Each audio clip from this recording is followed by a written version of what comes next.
But in representation of Craig DeLuz, there was a day that I was looking for a fill-in host on the show, and this was years ago. And my producer at the time came up to me and they said, "Who's going to fill in for you, Hope? We got to get somebody to do the show."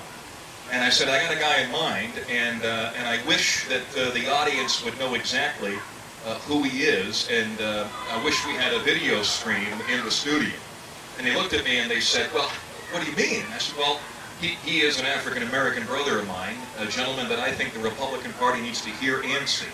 My producer was kind of caught off guard with that. He said, "Should you be saying that, Hogue?" I said, "Oh, yeah. For the Republican Party, we need to not only open our ears, but open our eyes, that we need to have those individuals who represent the ideals of the conservative movement welcomed into the energy of the GOP. And Craig DeLuz is a guy that I lean upon for friendship. He is a brother of mine in more ways than one, and one guy that will sit down with me and tell me where to step off when I'm wrong, and I like that about him. And he has done it on a few occasions, and he was right once. Intellectual, savvy, good-looking, not as good-looking as me. Would you please welcome Mr. Craig DeLuz? He's running for 85.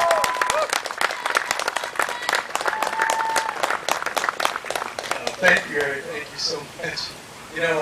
Eric talked about, well, obviously, Black Republican. For those of you who do not know, the only thing more difficult than being a Republican in the city of Sacramento or the People's Republic of Sacramento is being a Black Republican in the city or the People's Republic of Sacramento. I've run a number of different campaigns. I've just knocked on a lot of doors in the city, and I'll tell you, it's never easy.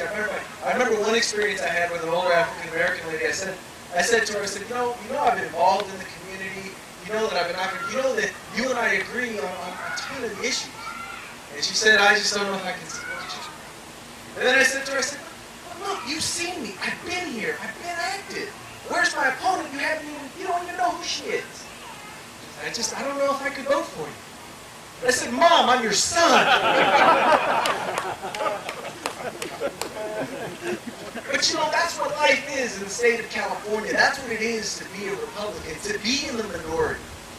To know that the values upon which you stand have made this country great. They made at one time this state great. Only to know that there's a group of people that are in that building, I think it's that direction, that are in the building that direction, who for some reason just don't get it. See, these are the same people who think that you are their personal piggy bank. That you exist to finance the things that they want to do. It's your job. Remember, they say, well, you know what? We wouldn't be in this budget mess we're in right now if the voters would just vote to support the projects that we like. See, they're using that expansive we, that all-encompassing we, don't y'all feel loved in the liberal hub? But the truth is, the real we we're talking about is them. The projects that they like, the programs that they like, the things that serve their constituencies, the things that serve those who are not the taxpayers. But we're talking about the unions. We're talking about the trial lawyers. We're talking about those who believe that it is better to take than to earn. Those who believe that bigger government is better government. I don't know about you, but I don't believe that. I think about some of the things that have been passed in this state, and I just wonder, I know that I didn't vote for them. I'll give you an example. In the state of California, we give our public safety employees, we allow them to retire at almost full benefits, full retirement at the end of 20 years. And we should do that. We can argue whether we should, but we got to take care of our public safety employees. But now, what if I told you that was extended to include milk testers and billboard sign inspectors? I don't know about you, but I didn't vote for that. Did you vote for that? No. No. How about this? How about living in a state that offers the most generous welfare benefits of any state in the nation? Generous benefits that are so generous that attracts people from all over from all over the world to live here on your dime. Did you vote for that? No. Here's one that's close to my heart as a school board member. In the state of California, we make it impossible to support good teachers, to pay good teachers for doing a good job. Instead, what we do is we pay them for what's called tenure. We pay them for being able to stay around, for managing not to get fired. So let me just draw this picture for you. We reward teachers for managing not to get fired from a job which it is almost impossible to get fired from. I didn't vote for that. Did you vote for that? No. You're starting to sound like the party of no. You see, I have no problem saying no. Because there's nothing stupid about saying no to stupidity. There's absolutely nothing wrong with saying no to stupidity. You see, we're the party that said no to slavery.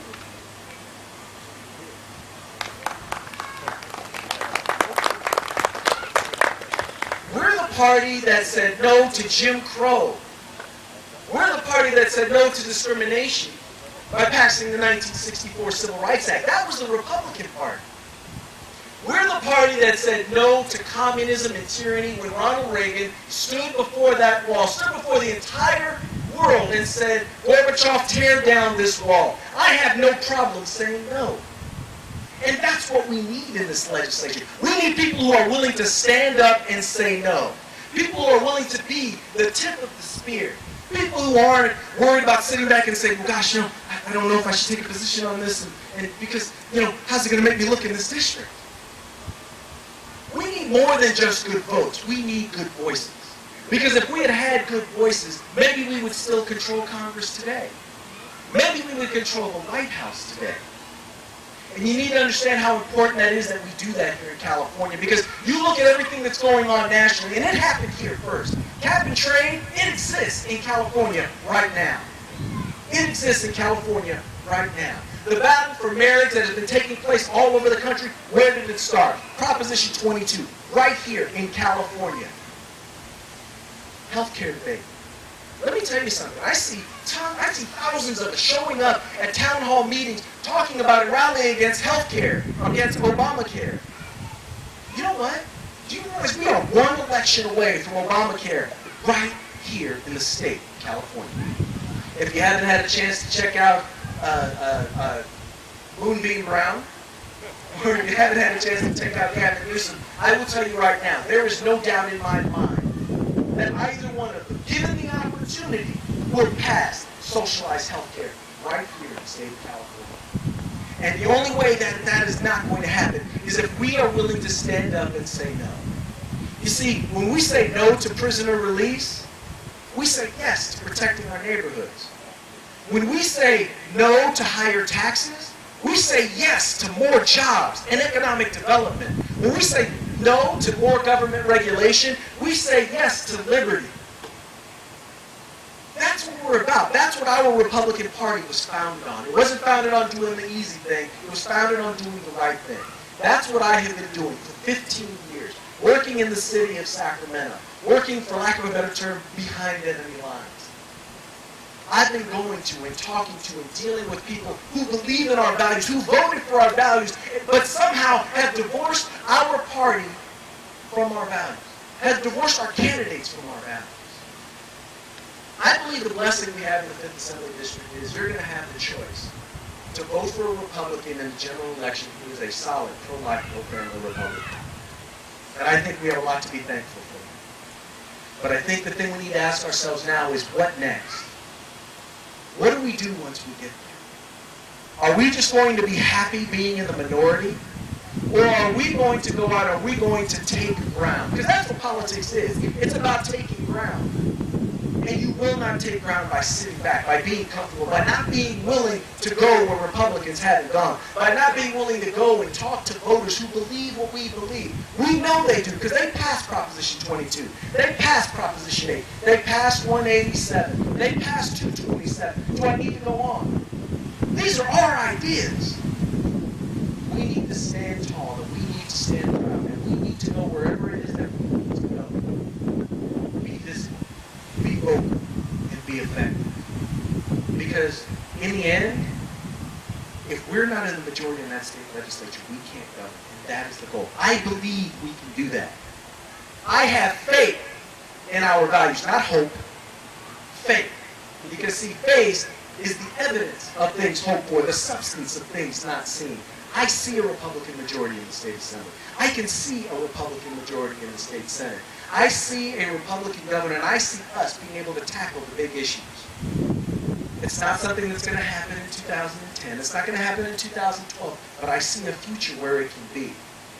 And that's because that's going to be thanks to the commitment of people like you, people who aren't scared to stand up and say no to stupidity. But who are willing to say yes to what's right and yes to what has made this nation great. I want to thank you for coming out and supporting the Sacramento Republican Assembly and support the platform. And I hope that I can get your support. Thank you.